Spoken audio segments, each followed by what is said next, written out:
Madame akosa ungekuwa un peu souple juu niko na wengine wa client wa kuservir. Madame, kwa pole. Basi ninatakiwa mnasina makuta. Mtoto wangu nateseka mwibu nyumba. Ninakwambia tu hivu nyumba. Toka ndani. Mimi ningenapenda bwanangu nitoke mwangu wapi.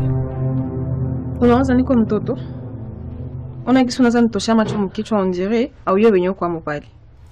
Ile makuta ya loyer yenye uko nayo. Tosha mo $5. Onde tafuta vya utauzia mera. Dunisha pemuka na nisha pemuka. Makuta na kwa mnyumba shiri. Mimi kama tele makuta nishipeleka kwa veki. Juu ingibaki yao mwa hali tuko nayo. Situngikulaka. Sasa utaweka makuta kwa veki na kuniambia mimi bwana. Mimi sio kama unaona Valeria ibu yanako. Hehe. Hayo azala naye hata mtoto mmoja deja shanja kufa hivi. Chunga uzale huko utakwanja kikoropo kia mwe nyumba. Kama tu fungule macho. He.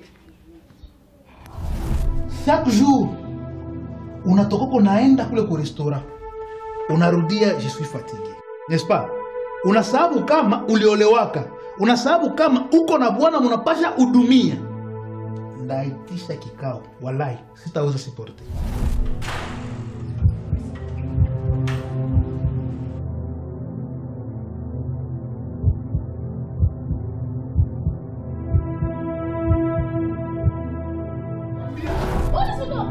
Kama sasa kwa kutoka.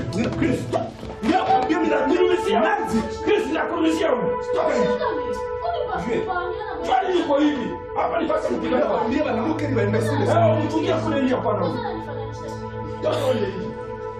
Sio kushangaza bisheri. Au shangade.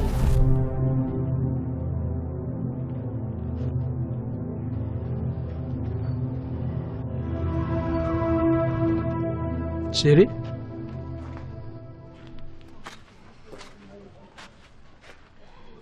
Unafanya nini hapa sasa? Il y a pas même 30 minutes mimi nakuita unaniambia uko kwako.